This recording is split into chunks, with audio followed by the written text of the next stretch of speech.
Hi, അസ്സലാമു അലൈക്കും. പ്രിയപ്പെട്ടവരെ നമസ്കാരം. ഞാൻ ഇന്ന് ഈ വീഡിയോയിലെത്തിയിട്ടുള്ളത് ഫെബ്രുവരി 22 വന്ന ചന്ദ്രിക ദിനപത്രത്തിൽ വന്നിട്ടുള്ള റിപ്പോർട്ടുമായി ബന്ധപ്പെട്ടാണ്. നമ്മളെ ഏവരും വളരെ ആകാംക്ഷയോടെയും അതുപോലെ തന്നെ ഏറെ സന്തോഷത്തോടെയും കാത്തിരിക്കുന്ന ഒരു റിപ്പോർട്ടുമായിട്ട് ബന്ധപ്പെട്ടിട്ടാണ് ഞാൻ നിങ്ങളുടെ മുമ്പിൽ എത്തിയിട്ടുള്ളത്.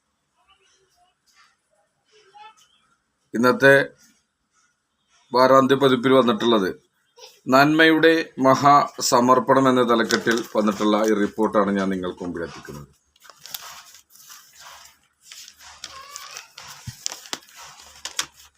പി കെ ബഷീർ സാഹിബിന്റെ റിപ്പോർട്ട് നമുക്കൊന്ന് കേട്ടു നോക്കാം.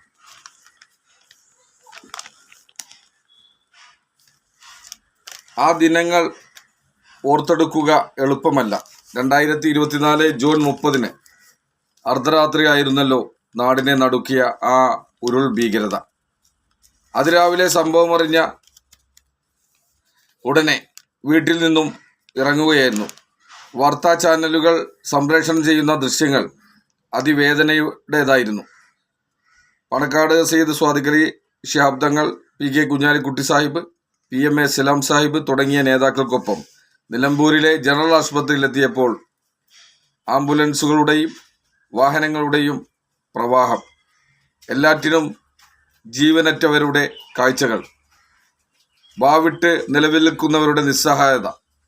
വയനാട്ടിലെ മുണ്ടക്കൈ ചൂരൽമല ഭാഗത്താണ് ഉരുൾപൊട്ടിയത്. ഇത്ര വേഗതയിൽ കിലോമീറ്ററുകൾ പിന്നിട്ട് മനുഷ്യ ശരീരങ്ങൾ ഈ വിധം ഛിന്നഭിന്നമായി ഇവിടെ എത്തണമെങ്കിൽ ഭൂമിയുടെ കോപം ചെറുതല്ലെന്ന് മനസ്സിലായി. വയനാട് നിലമ്പൂർ വനമേഖലയെക്കുറിച്ച് നന്നായി അറിയുന്നതിനാൽ പ്രകമ്പനത്തിൻ്റെ ആഴം മനസ്സിലാക്കാൻ പ്രയാസമുണ്ടായിരുന്നില്ല. എനിക്ക് മുന്നിലൂടെ തലയില്ലാത്ത ഉടൽ മാത്രമുള്ള ഒരു ശരീരം സ്ട്രെച്ചറിൽ കൊണ്ടുപോകുന്നത് കണ്ടപ്പോൾ മനസ്സൊന്നു പിടച്ചു. സന്നദ്ധ പ്രവർത്തകർക്കും വൈറ്റ് ഗാർഡിനും വളണ്ടിയർമാർക്കും വേണ്ട നിർദ്ദേശങ്ങളെല്ലാം നൽകി ഞങ്ങൾ ചൂരൽമലയിലേക്ക് തിരിച്ചു. സാദിഖലി തങ്ങൾക്കും ഞങ്ങൾക്കാർക്കും വേദനാക്കാഴ്ചയുടെ മഹാപേമാരിയിൽ ജനങ്ങളെ എന്തു പറഞ്ഞ് ആശ്വസിപ്പിക്കണമെന്നറിയില്ലായിരുന്നു. വൈകിട്ട് 3:30 ചൂരൽമലയിലെത്തി. അവിടെ ശ്മശാന മൂകത, കൂറ്റൻ പാറക്കല്ലുകൾ മാത്രമായിരുന്നു ആ പ്രദേശം. ആയിരക്കണക്കിന് ജനങ്ങൾ സാഹോദര്യത്തോടെ തിങ്ങിപ്പാർത്ത പ്രദേശം ശരിക്കും പ്രേതഭൂമി പോലെയായിരുന്നു. ചൂരൽമല സ്കൂൾ കെട്ടിടത്തിൻ്റെ ഒരു ഭാഗം ചളിയിൽ പൂണ്ട് നിൽക്കുന്നു. സമീപത്തെ അമ്പലം ഉൾപ്പെടെ എല്ലായിടത്തും കൂറ്റൻ പാറകൾ വിഴുങ്ങിയിരിക്കുന്നു. മലവെള്ളം കുത്തിയൊഴുകുകയായിരുന്നു. സൈന്യം രക്ഷാപ്രവർത്തനത്തിനായി എത്തിക്കൊണ്ടിരിക്കുന്നു. ബെയിലി പാലം പണിയുടെ ആലോചനകൾ പുരോഗമിക്കുന്നു. ഒരിക്കലും കാണാത്ത പ്രതിസന്ധിയും പ്രയാസങ്ങളും മണിക്കൂറുകൾ അവിടെ ചെലവിട്ടു. സേവന പ്രവർത്തനങ്ങളുടെ ആ കാഴ്ചകൾ വിവരണാതീതമായിരുന്നു. എല്ലാവരും എല്ലാം മറന്നു കഴിയുന്ന സഹായങ്ങളുമായി സജീവമായ സമയം. അടുത്ത ദിവസം പാർട്ടി യോഗം ചേർന്നു. യുദ്ധകാലാടിസ്ഥാനത്തിൽ രക്ഷാപ്രവർത്തനത്തിന് സാദിഖലി തങ്ങൾ നിർദ്ദേശിച്ചു. പുനരധിവാസ പ്രവർത്തനത്തിന് മേൽനോട്ടം വഹിക്കാൻ പാർട്ടി സബ് കമ്മിറ്റി രൂപീകരിച്ചു. കൺവീനറായി എന്നെ നിയോഗിച്ചു. ക്രൗഡ് ഫണ്ടിങ് പ്രഖ്യാപിച്ചു. മേപ്പാടിയിൽ ഓഫീസ് തുറന്നു. പാർട്ടി ഘടകങ്ങൾ വളരെ സജീവമായി. യൂത്ത് ലീഗും വൈറ്റ് ഗാർഡും MSF പ്രവർത്തകരുമെല്ലാം സ്വയം മറന്ന് നാടിനെ പുനരധിവസിപ്പിക്കാനുള്ള പോരാട്ടത്തിലായി. സർക്കാർ മിഷനറിയിലും ഒപ്പമുണ്ടായിരുന്നു. പിന്നെ വയനാട്ടിൽ തന്നെയായിരുന്നു സംഘടന കാഴ്ചകളുടെ മഹാസമുദ്രം. വനിതകളുടെ മയ്യത്ത് കുളിപ്പിക്കാൻ ആരുമില്ല. പ്രദേശത്തെ എല്ലാവരും മരണത്തിന് കീഴടങ്ങിയതോടെ മയ്യത്ത് പരിപാലനത്തിന് പോലും ആളുകളെ വിളിക്കേണ്ടി വന്നു. യൂത്ത് ലീഗ് നേതാവ് ഫാത്തിമ തഹ്ലിയ ഉൾപ്പെടെയുള്ളവർ ഉടൻ രംഗത്തെത്തി. ആദ്യഘട്ടത്തിൽ അടിയന്തര സഹായങ്ങൾ എല്ലാവർക്കും നൽകി.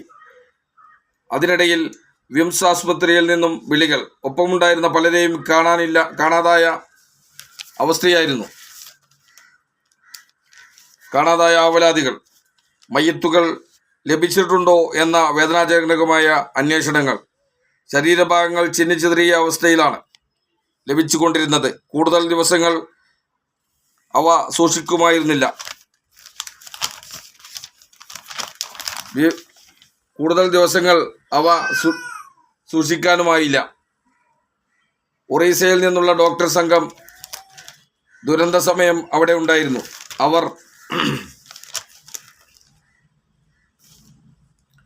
അവർ സഞ്ചാരികളായിരുന്നു. ദുരന്തനാൾ രാവിലെ മടങ്ങേണ്ടവർ. ഒരു നാൾ കൂടി തങ്ങാൻ അവർ തീരുമാനിച്ചത് വയനാടൻ കാഴ്ചകളിൽ ആസ്വദിക്കാനായിരുന്നു. പക്ഷേ ആ തീരുമാനത്തിൽ അവർക്ക് ഒരു സുഹൃത്തിനെ നഷ്ടമായി. അദ്ദേഹത്തെ ഉരുളെടുത്തിരുന്നു. എൻ്റെ സഹോദരിയുടെ മകൻ ഡോക്ടറായിരുന്നു. അവനിൽ നിന്നാണ് ഈ കാര്യങ്ങൾ അറിഞ്ഞത്. മഴ ആസ്വദിക്കവെയായിരുന്നു എല്ലാവരും ഒലിച്ചുപോയത്. നിലമ്പൂരും സമാന്തര രക്ഷാപ്രവർത്തനങ്ങൾ സജീവമായിരുന്നു.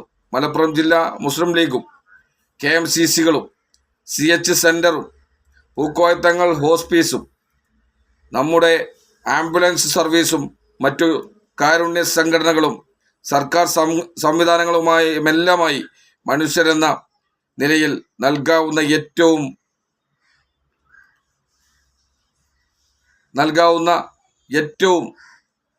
എല്ലാ പിന്തുണയും ഉറപ്പു നൽകി.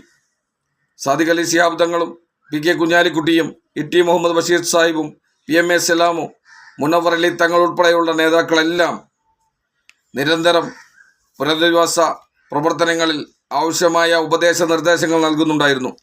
KK അഹമ്മദ് കുട്ടിയാജി, T മുഹമ്മദ് എന്നിവരുടെ നേതൃത്വത്തിൽ വയനാട് ജില്ലാ മുസ്ലിം ലീഗ് കമ്മിറ്റിയും എണ്ണയിട്ട യന്ത്രം പോലെ സജീവമായിരുന്നു.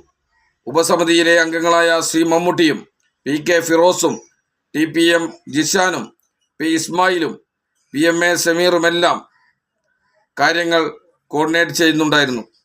മൃതദേഹങ്ങൾ തിരിച്ചറിയാനായിരുന്നു വലിയ പ്രയാസം. എല്ലാവരുടെയും കണ്ണുനീർ വറ്റിയിരുന്നു.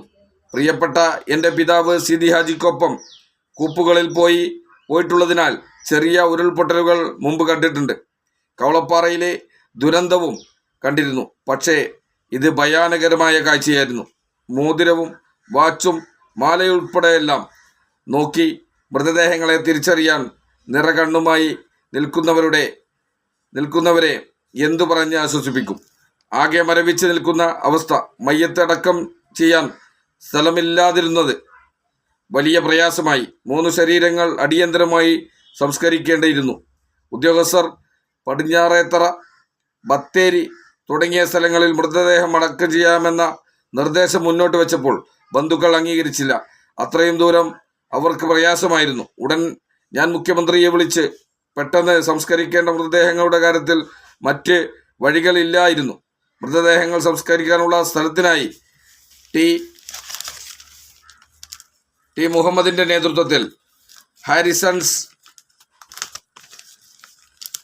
ഹാരിസൺസ് മലയാളം ലിമിറ്റഡുമായി സംസാരിച്ചു. മാനേജർ ഓക്കെ പറഞ്ഞപ്പോൾ ജനറൽ മാനേജറുടെ അംഗീകാരം തേടി. അങ്ങനെ അദ്ദേഹം പോസിറ്റീവായിരുന്നു. ജില്ലാ കളക്ടറെ കണ്ട് സംസാരിച്ചപ്പോൾ ഒരു തഹസിൽദാരെ ചുമതലപ്പെടുത്തി. എന്നാൽ സർക്കാരുമായി തർക്കത്തിലുള്ള സ്ഥലമാണെന്നും വാദം നിരത്തി അദ്ദേഹം തടസ്സം പറഞ്ഞു. റവന്യൂ മന്ത്രി ഇടപെട്ടു. ചീഫ് സെക്രട്ടറി വേണുവിനെ വിളിച്ചു. ടൂറിസം മന്ത്രിയും ഇടപെട്ടു. അതോടെ ഈ പ്രശ്നത്തിന് പരിഹാരമായി. പിന്നെ വലിയ പ്രശ്നം ജനങ്ങളുടെ കൈവശം പണമില്ലാത്തതായിരുന്നു. കവളപ്പാറ ദുരന്തം, പ്രളയം തുടങ്ങിയ കാഴ്ചകൾക്ക് ദൃക്സാക്ഷിയായപ്പോൾ ആളുകളുടെ കയ്യിൽ പണമില്ലാത്ത അവസ്ഥ കണ്ടിരുന്നു. വയനാട്ടിലേക്ക് തെക്കൻ ജില്ലകളിൽ നിന്നുമെത്തിയവർ പണമായി തന്നെ നൽകണമെന്ന് പറഞ്ഞപ്പോൾ എതിർത്തില്ല. 100-200 ആളുകൾക്ക് ക്യാഷ് തന്നെ നൽകാൻ അവർ തയ്യാറായി.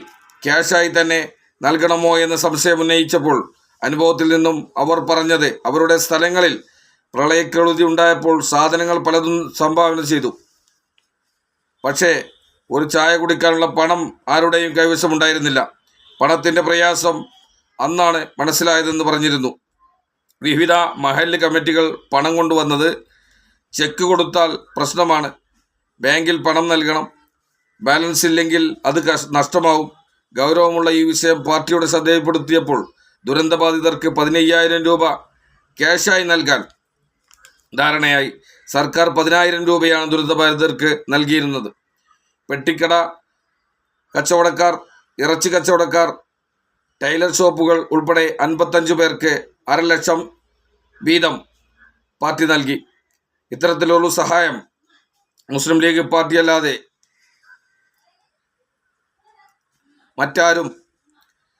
മറ്റൊരു പാർട്ടിയും ചെയ്തിട്ടില്ല. അതിനിടെ സർക്കാർ ടൗൺഷിപ്പ് പ്രഖ്യാപിച്ചു. ഞങ്ങളും സർക്കാരിനോട് സംസാരിച്ചു. ടൗൺഷിപ്പിന് മുന്നിൽ ടൗൺഷിപ്പിൽ കുറച്ച് ഭാഗം നൽകിയാൽ വീട് വെച്ച് നൽകാമെന്ന് മുസ്ലിം ലീഗ് നിർദ്ദേശം വെച്ചപ്പോൾ സർക്കാർ കേന്ദ്രങ്ങൾക്ക് അത് സ്വീകാര്യമായില്ല. മുസ്ലിം ലീഗ് നടത്തിയ ക്രൗഡ് ഫണ്ടിലേക്ക് ലോകത്താകമാനമുള്ളവർ വലിയ സംഭാവന നൽകിയത് പാർട്ടിയെയും പണക്കാട് തങ്ങളെയും വിശ്വസിച്ചാണ്. അത് നല്ല രീതിയിൽ ചെലവഴിക്കണം. പാർട്ടി തന്നെ സ്വന്തമായി ഭവന പദ്ധതി പ്രഖ്യാപിക്കുന്നത് സംസ്ഥാന പ്രവർത്തക സമിതി ചേർന്നാണ്. പിന്നെ സ്ഥലം കണ്ടെത്തലായി. വയനാടായതിനാൽ തന്നെ തോട്ടഭൂമി ഉൾപ്പെടെ നാനാവിധ ഔദ്യോഗിക നൂലാമാലകൾ 5 സ്ഥലങ്ങൾ പരിശോധിച്ചു. ഓരോ സ്ഥലത്തിനും ഓരോ നിയമപ്രശ്നങ്ങൾ. ഒടുവിലാണ് തൃക്കപ്പറ്റയിലെ സ്ഥലത്തെത്തിയത്.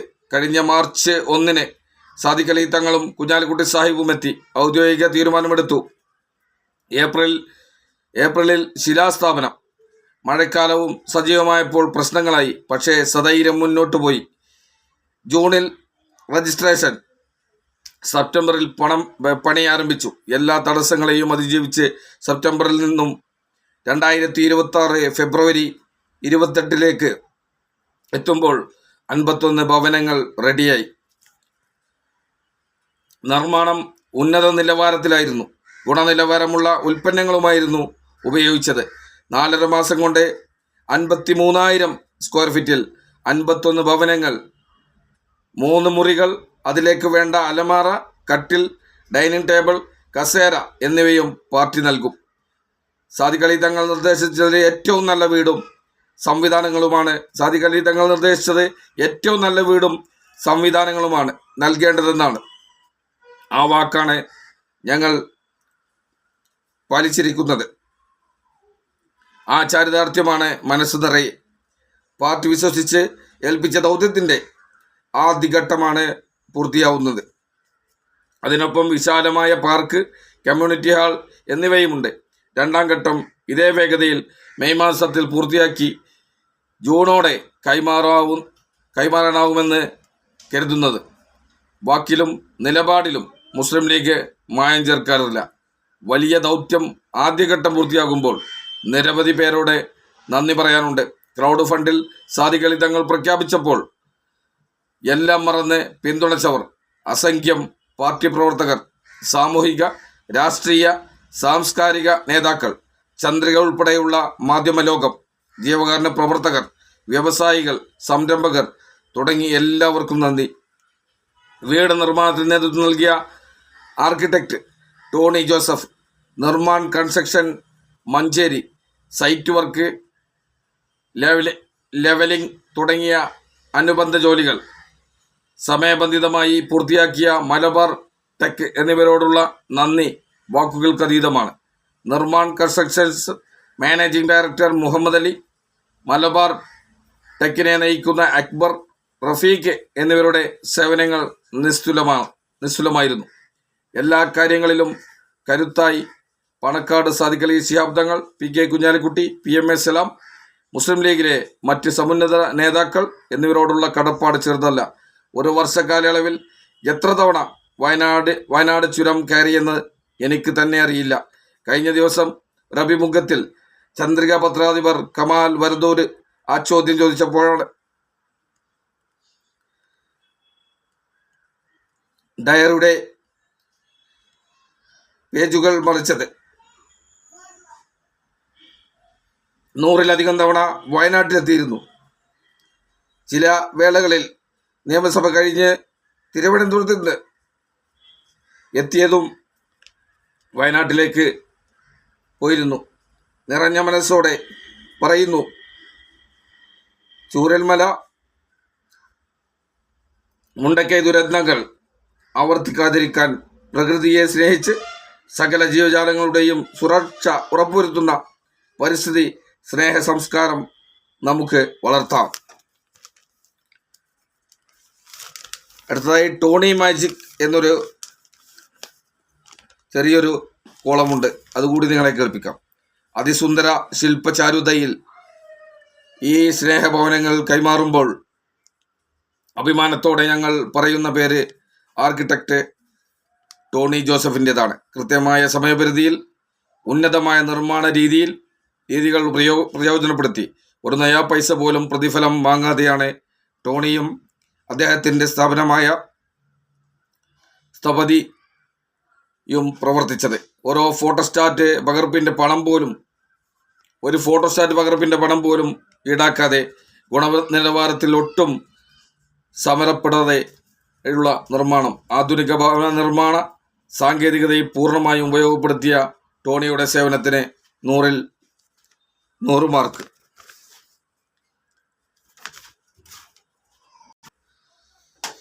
ഞാൻ നിങ്ങൾക്ക് മുമ്പിൽ അവതരിപ്പിച്ചത് മുണ്ടക്കൈ ചൂരൽമല വിഷയവുമായി ബന്ധപ്പെട്ട് മുസ്ലിം ലീഗ് നടത്തിയ ജീവകാരുണ്യ പ്രവർത്തനങ്ങളെക്കുറിച്ചാണ്. ഒരു രാഷ്ട്രീയ പാർട്ടിക്കും കഴിയാത്ത രീതിയിൽ ഇന്ത്യയിൽ പ്രവർത്തിക്കുന്ന രാഷ്ട്രീയ പ്രസ്ഥാനങ്ങളിൽ വിഭിന്നമായി മാറുകയാണ് ഇന്ത്യൻ യൂണിയൻ മുസ്ലിം ലീഗ്.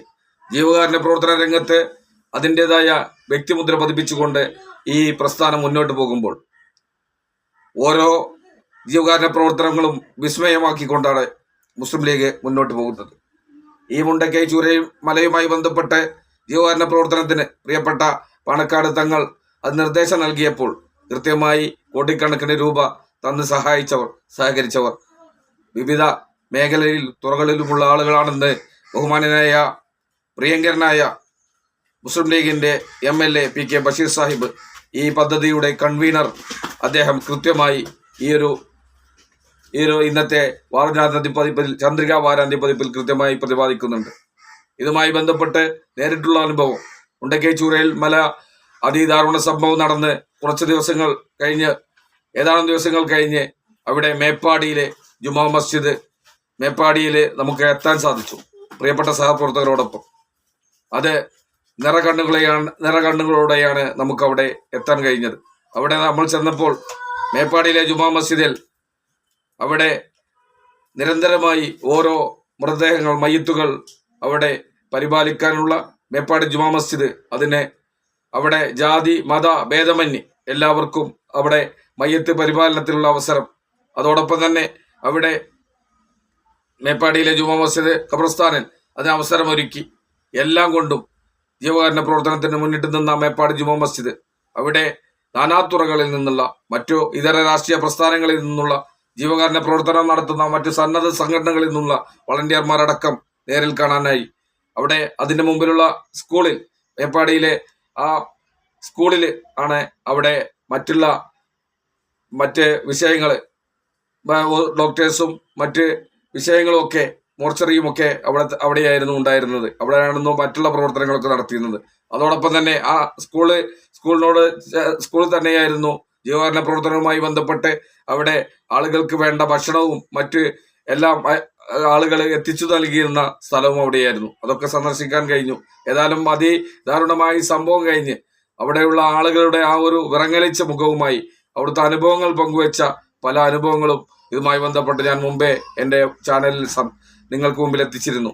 നേരിട്ടുള്ള അനുഭവങ്ങൾ പ്രിയപ്പെട്ട സഹപ്രവർത്തകർ അവരെ വിവരിച്ചത് അതിഭയാനകമായിരുന്നു. ഏതായാലും ആ ഒരു ദുരിതം കഴിഞ്ഞ് അതോടൊപ്പം തന്നെ ഇവിടെ ബഷീർ സാഹിബ് സൂചിപ്പിച്ചതുപോലെ തന്നെ വയനാട്ടിലെ തൃക്കൈപ്പറ്റയിൽ ആ ഒരു ഭവന നിർമ്മാണത്തിന്, ഈ ഒരു ദാരുണമായ അവസ്ഥയിൽപ്പെട്ടവർക്ക് ഭവന നിർമ്മാണത്തിനുള്ള തറക്കല്ലിടൽ കർമ്മത്തിലും അവിടെ നേരിൽ പങ്കെടുക്കാൻ കഴിഞ്ഞു എന്നത് വളരെ സന്തോഷമാണ്. കാരണം എന്താ വെച്ചാൽ ആ ഒരു സമയത്ത് അവർക്ക് നൽകുന്ന വീടിന്റെ തറക്കല്ലിടൽ കർമ്മത്തിൽ പങ്കാളികളാവാൻ കഴിയുക എന്നത് വലിയ ഒരു അനുഭവമായി കണക്കാക്കുകയാണ്. കാരണം ഇത് ദാരുണമായ ഈ ഒരു സംഭവം നടന്ന് ഏതാനും ദിവസങ്ങൾ കഴിഞ്ഞപ്പോൾ തന്നെ അതുമായി ബന്ധപ്പെട്ട് മുസ്ലിം ലീഗ് നടത്തിയ ജീവകാരുണ്യ പ്രവർത്തനങ്ങളെ കുറിച്ചൊക്കെ ഇവിടെ ബഷീർ സാഹിബ് സൂചിപ്പിച്ചു. കച്ചവടക്കാർക്ക് നൽകിയത്, അതുപോലെ തന്നെ പണമായി നൽകിയത്, വാഹനങ്ങൾ കൈമാറിയത്, അങ്ങനെ ഒരുപാട് കാര്യങ്ങൾ, വ്യാപാരികൾക്ക് നൽകിയ സംഭാവനകളൊക്കെ ഇവിടെ സൂചിപ്പിച്ചു കഴിഞ്ഞു. ആ ഒരു തൃക്കൈപ്പറ്റയിലെ വീടുമായി ബന്ധപ്പെട്ട് കുറ്റിയടിക്കൽ കർമ്മത്തിന് അവിടെ പങ്കെടുക്കാൻ കഴിഞ്ഞു. അതും 2 സ്ഥലങ്ങളിലായി വലിയ ഏറ്റവും നല്ല ഹൈവേ റോഡിനോട് ചേർന്ന്, റോഡിന്റെ ഓരത്ത് അവിടെ ഏറ്റവും സൗകര്യപ്രദമായ രീതിയിലാണ് അവിടെ ഈ വീട് പണി കഴിഞ്ഞ് 51 വീടുകൾ ഈ 28 തീയതി അവർക്ക് സമർപ്പിക്കുന്നത്. ആ ഒരു കുറ്റിയടിക്കൽ കർമ്മത്തിലും അവിടെ പങ്കെടുക്കാൻ കഴിഞ്ഞത് വലിയ ഒരു അനുഭവമായി കണക്കാക്കുകയാണ്. ഏതായാലും ഈ ഒരു വാർത്ത നിങ്ങൾക്ക് മുമ്പിൽ എത്തിക്കുമ്പോൾ ആ നേരിട്ടുള്ള അനുഭവങ്ങൾ കണ്ടതുകൊണ്ട് തന്നെ നമുക്ക് ഈ വാർത്ത നിങ്ങൾക്ക് മുമ്പിൽ എത്തിക്കുമ്പോൾ നിറകണ്ണുകളോടെയാണ് എത്തിക്കാൻ കഴിയുക. എന്നാലും ഈ ഒരു സംഭവം പൊതുസമൂഹം അറിഞ്ഞിട്ടുണ്ട് എന്ന് നമുക്കറിയാം. എങ്കിൽ കൂടി നമുക്ക് ഈ ഒരു ജീവകാരുണ്യ പ്രവർത്തനത്തിന് എന്നും ഒരു മുതൽക്കൂട്ടാണ്. മറ്റു ഇതര രാഷ്ട്രീയ പ്രസ്ഥാനങ്ങളിൽ നിന്ന് വിഭിന്നമായി ഇന്ത്യൻ യൂണിയൻ മുസ്ലിം ലീഗ് പ്രസ്ഥാനത്തെയാണ് മാതൃകയാക്കാൻ മറ്റിതര രാഷ്ട്രീയ പ്രസ്ഥാനങ്ങൾ, ഇന്ത്യയിലെ ഏറ്റവും വലിയ രാഷ്ട്രീയ പ്രസ്ഥാനങ്ങളടക്കം മുസ്ലിം ലീഗിനെ മാതൃകയാക്കാനാണ് ശ്രമിക്കുന്നത് നടത്തുന്നത്. ജീവകാരുണ്യ പ്രവർത്തന രംഗത്ത് മുസ്ലിം ലീഗിനെ മറികടക്കാൻ ഇന്ന് വരെ ഒരു രാഷ്ട്രീയ പാർട്ടിക്കും സാധിച്ചിട്ടില്ല എന്നതാണ് സത്യം.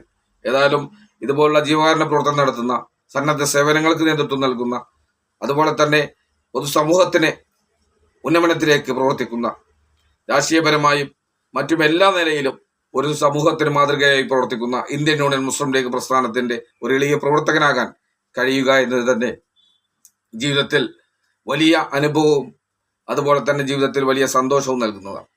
ഒരു 3 പതിറ്റാണ്ടോളം ഈ പ്രസ്ഥാനത്തിൽ ഒരു അംഗമായി പ്രവർത്തിക്കാനും അതിന് ഉതകുന്ന രീതിയിൽ പാർട്ടി നൽകിയ അംഗീകാരവും മറ്റും നിർവഹിച്ചുകൊണ്ട് കഴിയുന്ന രൂപത്തിലൊക്കെ പ്രവർത്തനത്തിൽ മുന്നോട്ട് പോകാനും ഒക്കെ സാധിച്ചിട്ടുണ്ട്. ഇനിയും അതിന് സാധിക്കുമാറാകട്ടെ എന്ന് കൂടി ആത്മാർത്ഥമായി പ്രാർത്ഥിച്ചുകൊണ്ട്, ഇതുപോലുള്ള ദുരിതാനുഭവങ്ങൾ മുണ്ടക്കൈ ചൂരൽമല പോലെ ഉണ്ടായ ദുരിതാനുഭവങ്ങൾ ഇനിയും ഉണ്ടാവാതിരിക്കട്ടെ എന്ന് കൂടി പ്രാർത്ഥിച്ചുകൊണ്ട്, അവിടെ ഈ ആളുകൾക്ക്, അവിടെ ഈ വീടുകളും മറ്റു സഹായങ്ങളൊക്കെ നൽകുന്ന ആളുകൾ അവരുടെ കണ്ണിറഞ്ഞുകൊണ്ട് പറയുന്ന വാക്കുകൾ, അതുപോലെ തന്നെ അവരുടെ പ്രാർത്ഥനകൾ, അത് ഒന്നും മാത്രം മതി ഈ ജീവകാരുണ്യ പ്രവർത്തന രംഗത്ത് ആ ഒരു ക്രൗഡ് ഫണ്ടിലേക്ക് സംഭാവന നൽകിയതും അതുപോലെ തന്നെ ജീവകാരുണ്യ പ്രവർത്തനത്തിന് മുന്നിട്ട് നൽകിയ പ്രവർത്തകർക്കും ലഭിക്കുന്ന അംഗീകാരം എന്ന് കൂടി സമയത്ത് ഉണർത്തിക്കൊണ്ട്, മുസ്ലിം ലീഗ് പ്രസ്ഥാനത്തിന് നേതൃത്വം നൽകുന്ന പ്രിയപ്പെട്ട സുപ്രീം ലീഡർ പ്രിയങ്കരനായ പാണക്കാട് സയ്യിദ് സ്വാദിഖ് അലി ശിഹാബ് തങ്ങൾ, പ്രിയപ്പെട്ട PK കുഞ്ഞാലിക്കുട്ടി സാഹിബ്, പ്രിയപ്പെട്ട വഹാബ് സാഹിബ്, PM A സലാം സാഹിബ് അടക്കമുള്ള, പ്രിയപ്പെട്ട ബഷീർ സാഹിബ് അടക്കമുള്ള, ഇറ്റി മുഹമ്മദ് ബഷീർ സാഹിബ് അടക്കമുള്ള ഒരുപാട് സമുന്നതരായ നേതാക്കൾ, ഇതിനു മുമ്പിൽ സി മമ്മൂട്ടി സാഹിബിനെ പോലെ ഒരുപാട് ആളുകൾ ഇതിനു മുമ്പിൽ നിറഞ്ഞു നിന്ന് പ്രവർത്തനം കൊണ്ട് മികച്ച പ്രവർത്തനങ്ങൾ കാഴ്ചവെച്ചിട്ടുണ്ട് ഇതുമായി ബന്ധപ്പെട്ട്. അതുപോലെ തന്നെ വയനാട് ജില്ലാ മുസ്ലിം ലീഗിന്റെ നേതാക്കൾ, അതോടൊപ്പം തന്നെ എടുത്തു പറയേണ്ടത്, ജീവകാരുണ്യ പ്രവർത്തന രംഗത്ത് മാസങ്ങളോളം അവിടെ ക്യാമ്പ് ചെയ്ത് പ്രവർത്തനങ്ങൾ നേതൃത്വം നൽകിയ വൈറ്റ് ഗാർഡ്, അവിടെ ഇന്ത്യയുടെ സൈന്യത്തോടൊപ്പം അവരുടെ മിലിറ്ററിയോടൊപ്പമൊക്കെ സഹായങ്ങളുമായി ബന്ധപ്പെട്ട് പ്രവർത്തന നിരതരായ വൈറ്റ് ഗാർഡിന്റെ അംഗങ്ങൾ, അതുപോലെ തന്നെ MSFന്റെ മറ്റു പോഷക ഘടകങ്ങളുടെ ജീവകാരുണ്യ പ്രവർത്തന രംഗത്ത് KMCCയുടെ ഒക്കെ പ്രവർത്തനങ്ങൾ, അതുപോലെ തന്നെ ഭക്ഷണങ്ങൾ നൽകാനും മറ്റുമൊക്കെ അവിടെ പ്രത്യേകം വന്ന ആളുകളെയും അതുപോലെ തന്നെ അവിടെ വാഹനങ്ങൾ എടുത്ത് വന്നവരെയോ ഒക്കെ നേരിൽ കണ്ട ഒരു അനുഭവമാണ് എനിക്കുള്ളത്. കൂടുതൽ പറഞ്ഞുകൊണ്ട് വീഡിയോ ദീർഘിക്കുകയാണ്, അതുകൊണ്ടാണ് ഞാൻ കൂടുതൽ പറയാത്തത്. കാരണം അവിടെ ജീവകാരുണ്യ പ്രവർത്തന രംഗത്തെ ഭക്ഷണങ്ങളുമായൊക്കെ വന്ന ഒരു വാഹനത്തിൽ അവിടെ നാദാപുരം മേഖലയിലുള്ള ആളുകളൊക്കെ ഭക്ഷണവുമായി ബന്ധപ്പെട്ട് അവർ ഭക്ഷണ സാമഗ്രികളൊക്കെ വന്ന് അവിടെ മാസങ്ങളോളം ഭക്ഷണം നൽകുന്ന ഒരു ജീവകാരുണ്യ പ്രവർത്തനങ്ങൾ, അതൊക്കെ അവരുടെ മനസ്സാലെ എത്തുന്ന ആളുകൾ, അതുപോലെ തന്നെ ജീവകാരുണ്യ പ്രവർത്തന രംഗത്തെ സൂചിപ്പിച്ചതുപോലെ തന്നെ ഓരോ മേഖലയിലുമുള്ളവർ അവിടെ കൃത്യമായി തന്നെ, അതോടൊപ്പം തന്നെ മുസ്ലിം ലീഗിന്റെ ജനപ്രതിനിധികൾ ഓരോരുത്തരും അവിടെ വന്നുകൊണ്ട്, അതുപോലെ തന്നെ നേതാക്കൾ, പ്രിയപ്പെട്ട KM ഷാജിയെ പോലെ അതുപോലത്തെ ഒരുപാട് സമുന്നതരായ നേതാക്കൾ, എല്ലാവരും ഞാൻ എടുത്തു പറഞ്ഞു കഴിഞ്ഞാൽ പല ആളുകളെയും വിട്ടുപോകും എന്നുള്ളത് കൊണ്ടാണ് ഒരുപാട് ആളുകൾ ജീവകാരുണ്യ പ്രവർത്തന രംഗത്തും സജീവമായ രംഗത്ത് ഉണ്ടായതും. ഇനിയുള്ള നാളുകളിൽ നമുക്ക് 28 തീയതി നടക്കുന്ന 51 വീടുകൾ കൈമാറുന്ന ചടങ്ങിലൊക്കെ എത്തിപ്പെടാനൊക്കെ അല്ലാഹു തൗഫീഖ് നൽകട്ടെ എന്ന് പ്രാർത്ഥിക്കുന്നു. അതോടൊപ്പം തന്നെ ഈ ഒരു സന്തോഷം നിറഞ്ഞ ദിനങ്ങൾ ഈ ജീവകാരുണ്യ പ്രവർത്തന രംഗത്ത് ഒരു ബദൽ സർക്കാർ പോലെയാണ് മുസ്ലിം ലീഗ് പ്രവർത്തിച്ചത് എന്നുള്ളത് ജനങ്ങൾക്കിടയിലൂടെ, സോഷ്യൽ മാധ്യമങ്ങൾക്കിടയിലൂടെ ആ ക്രൗഡ് ഫണ്ടിങ് ഒക്കെ സോഷ്യൽ മാധ്യമങ്ങളിൽ കൃത്യമായി തന്നെ അക്കപള്ളി വ്യത്യാസമില്ലാതെ കൃത്യമായി അപ്പോൾ അപ്ലോഡ് ചെയ്തുകൊണ്ട് പ്രവർത്തനം നടത്തിയ ഒരു പ്രസ്ഥാനമാണ് ഇന്ത്യൻ യൂണിയൻ മുസ്ലിം ലീഗ്. തികച്ചും വ്യത്യസ്തമായ രീതിയിൽ പ്രവർത്തിക്കുന്ന ഈ രാഷ്ട്രീയ പ്രസ്ഥാനം ഇനിയും വരും നാളുകളിൽ വളരെ ഊർജ്ജസ്വലമായി മുന്നേറാൻ ഈ പ്രസ്ഥാനത്തിനും പ്രസ്ഥാനത്തിൽ പ്രവർത്തിക്കുന്ന നമ്മളെപ്പോലുള്ള സാധാരണ പ്രവർത്തകർക്കും സാധിക്കട്ടെ എന്ന് കൂടി ആത്മാർത്ഥമായി പ്രാർത്ഥിച്ചുകൊണ്ട് ഇതിനെ ഒരിക്കൽ കൂടി ഇതിലേക്ക് സംഭാവനകൾ സഹായങ്ങൾ നൽകി അതോടൊപ്പം തന്നെ ജീവകാരുണ്യ പ്രവർത്തന രംഗത്തൊക്കെ പ്രവർത്തനങ്ങൾ സമ്മാനിച്ച് മുന്നേറിയ എല്ലാവർക്കും പടച്ച തമ്പുരാൻ അർഹമായ പ്രതിഫലം നൽകട്ടെ എന്ന് ആത്മാർത്ഥമായി പ്രാർത്ഥിച്ചുകൊണ്ട് നമുക്ക് 28-ാം തീയതിയിലേക്ക് നമുക്ക് മുന്നോട്ട് പോകാം. 51 കുടുംബങ്ങൾ അന്തിയുറങ്ങാൻ പോവുകയാണ് മുസ്ലിം ലീഗിന്റെ പ്രസ്ഥാനത്തിന്റെ ആ ഒരു മുന്നോട്ടുള്ള പ്രയാണത്തിന്റെ തണല്. ഏതായാലും അവരുടെയൊക്കെ പ്രാർത്ഥനകൾ എന്നും നമുക്ക് ഉണ്ടാകും, ഈ പ്രസ്ഥാനത്തിനുണ്ടാവുമെന്ന് നമുക്ക് ഉറപ്പാണ്. വരും നാളുകളിലും ഇത് ഇനിയും ബാക്കിയുള്ള കുടുംബങ്ങൾ കൂടി അവിടെ സന്തോഷമായി അവിടെ ഒരുമിച്ച് അവിടെ താമസമാക്കുന്ന ഒരു സുദിനം കൂടി എത്രയും പെട്ടെന്ന് ഉണ്ടാവട്ടെ എന്ന് കൂടി പ്രാർത്ഥിച്ചുകൊണ്ട് ഇന്നത്തെ ഈ വീഡിയോ ഇവിടെ വൈൻഡപ്പ് ചെയ്യുകയാണ്. ഇന്നത്തെ ചന്ദ്രിക വാരാന്ത്യ പതിപ്പിൽ കൃത്യമായി വന്നിട്ടുള്ള നന്മയുടെ മഹാസമർപ്പണം എന്ന തലക്കെട്ടിൽ അവിടെ നടക്കുന്ന ആ വീട് പണിയുടെ ഏതാണ്ട് അവസാന ആ ഭാഗവുമായി ബന്ധപ്പെട്ടിട്ടുള്ള ഫോട്ടോസും ഒക്കെ ഇന്നത്തെ ചന്ദ്രിക വാരാന്ത്യ പതിപ്പിൽ ചന്ദ്രികയിൽ വന്നിട്ടുണ്ട്. ഏതായാലും ഈ ഒരു റിപ്പോർട്ട് നിങ്ങൾക്ക് മുമ്പിൽ എത്തിക്കുമ്പോൾ ഒരു രാഷ്ട്രീയ പ്രസ്ഥാനം എന്നുള്ള നിലക്ക്, മുസ്ലിം ലീഗ് എന്നുള്ള നിലക്ക്, അതിൽ പ്രവർത്തിക്കുന്ന സംഘടനയുടെ സ്വതന്ത്ര തൊഴിലാളി യൂണിയനിസ്റ്റിന്റെ ഒരു സംസ്ഥാന ഭാരവാഹി എന്നുള്ള നിലക്ക് കൂടി ഈ ഒരു കാര്യം നിങ്ങൾക്ക് മുമ്പിൽ എത്തിക്കുമ്പോൾ ഏറെ കൃതജ്ഞനാണ്, ഏറെ സന്തോഷവാനാണ്.